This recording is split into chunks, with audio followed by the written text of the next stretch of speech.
Now, of course, the next thing is, well, pictures are nice, but what if we have a word problem? Because that's how we elevate things, move to word problems. And we see in this case a ladder, most common thing we see in all these problems here, a ladder 12 feet leans against the wall, make an angle of 68 degrees with the floor. How high up the wall to the nearest tenth of a foot does the top of the ladder reach? Now you're probably saying to yourself, where's my picture? Well, your picture is going to be what you make of it. So let's draw a picture. Here's a wall and the ground and the ladder.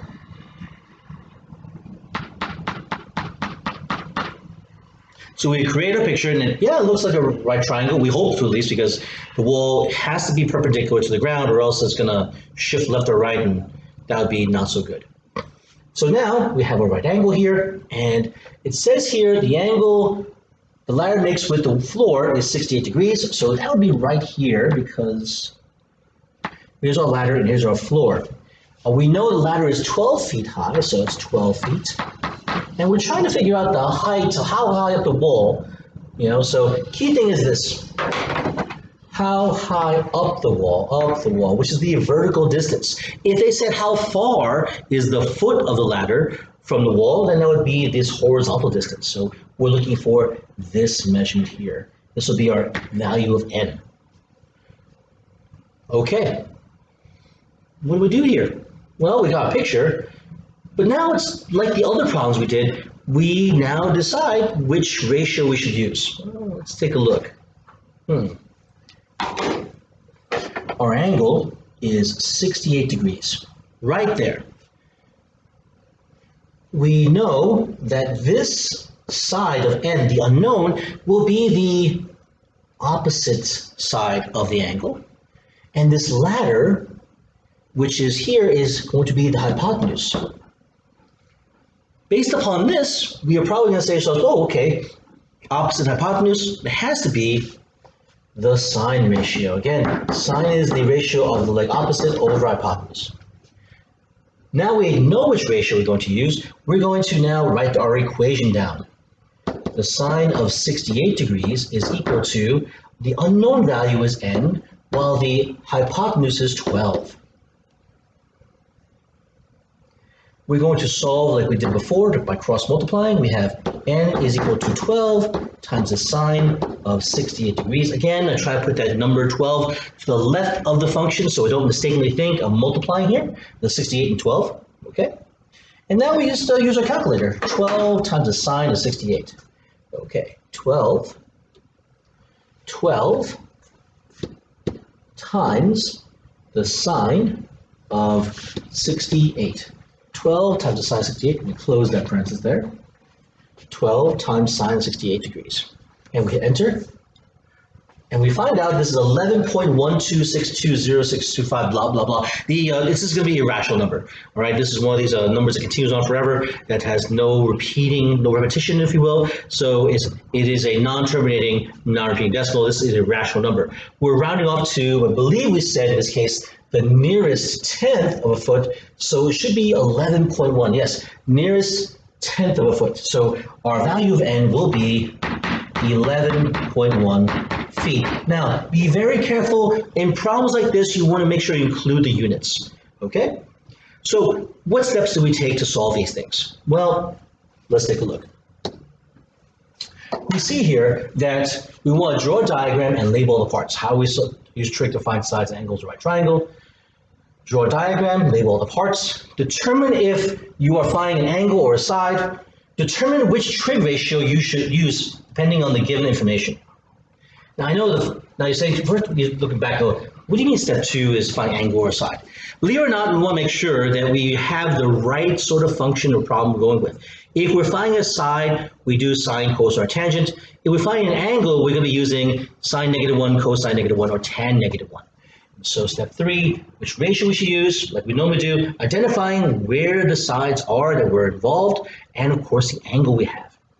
Set your equation, we do solve, don't run off to the very end, until the very end. So in this case, make sure that we can keep everything as, as true to the real numbers we have, and then finally if your answer makes sense. Doesn't make sense, well, a chance to copy this down. You could always pause the video and just copy this down.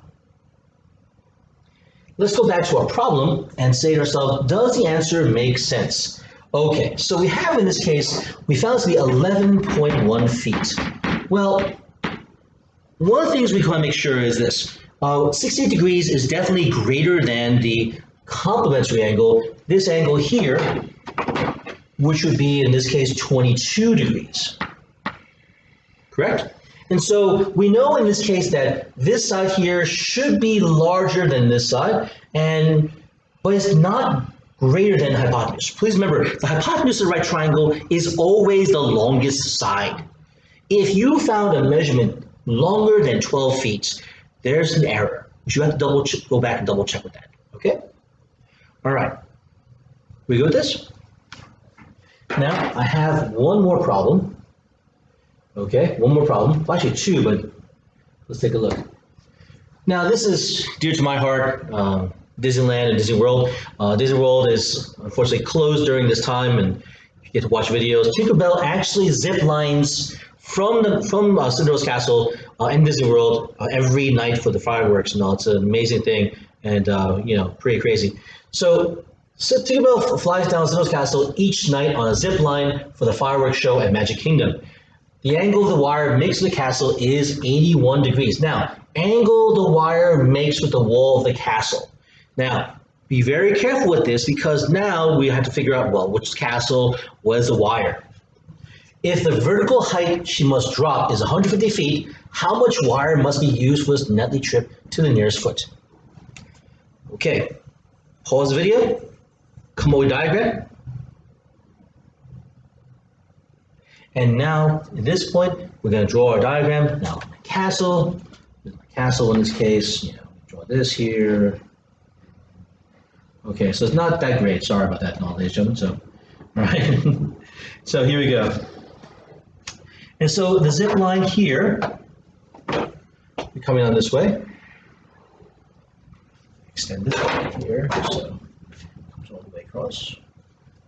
And so here we say, okay, here is the castle wall, zip line from here going all the way down. And of course, this is the ground. We know there's a right angle here. Okay, now, the angle the wire makes with the wall of the castle. Here is the wire. The wall of the castle is not this. This is the ground. So here is the wall. Okay, so what happens is the angle the wire makes with the wall of the castle would be this angle here at 81 degrees. Okay, if you misplaced the angle measure, placed it in the wrong angle measure, please make correction because read carefully. It is very careful to read this. The angle the wire makes with the wall of the castle. The wall of the castle, not with the ground. So this is actually something we have to be very careful about. Our literacy in the math problem is, instead of rushing through this, we have to read very carefully. Okay, now it says the vertical drop is 150 feet. And we're trying to figure out how much wire must be used. Well, the wire to be used is going to be this value here. So this is our unknown value of n. The drop, of course, is not this part of the ground, but the vertical drop is this measure here of 150. Now we have our triangle. Please write down what you think the ratio should be and, of course, what your equation should be.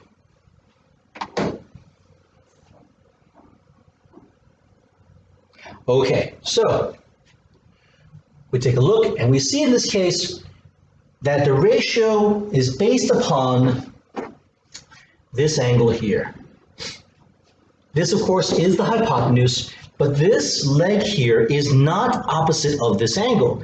The leg opposite will be the ground. We know the height of the wall, which is the leg adjacent. So if you chose cosine ratio, fantastic. If you did not, please make correction. So we now have the cosine of the angle measured 81 degrees is equal to the leg adjacent, which is 150 over the unknown value of n. And cosine 81 over 1 is our equation. Now we're going to cross multiply, and we'll have n cosine 81 degrees is equal to 150. Okay?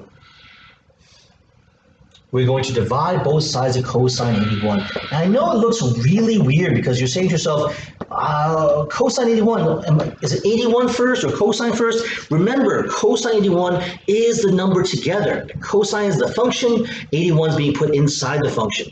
Remember, it's like square root of 12 is the number by itself. It's not square root of the number and 12 number, it's square root of 12. Here we have cosine 81. Now, how are we going to solve for this? Well, on our calculator, we're going to type in 150 divided by cosine 81. So on your calculator, we're going to type in 150. So here we go, 150. 150 divided by cosine of 81 degrees. Now, we'll keep in mind in this case that some of you are saying, do I have to round off cosine 81 first, find the value first, round off the decimals? I'm telling you no. At least for me, cosine 81 is the number we're using. It's a number, and we're allowed to use this here. So that being the case, what I want you guys to do is I want you to write it this way, and you have the exact value. Cosine 81 is probably going to be an irrational number, and instead of having to write all the decimals out, way far out, instead of going all the way out to the other side here, okay, what we're going to do is we're going to keep everything compact together and cosine 81. So now we hit enter, and we find out the measure is going to be 958.8679832, blah, blah, blah, blah. We're rounding off to the nearest foot, though. Nearest foot is the whole number place, whole numbers, and so we're going to see 8 here. We'll round off to 959 feet. So our answer for this question is 959 feet.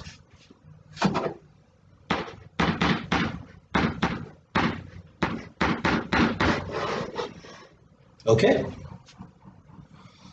Now, we treat the questions where we have angles the same exact way. So you'll keep in mind when you encounter them, this is what you're going to do. Okay. Hopefully this has been helpful for you, and I look forward to showing you the next step in our problems, some other word problems. Okay.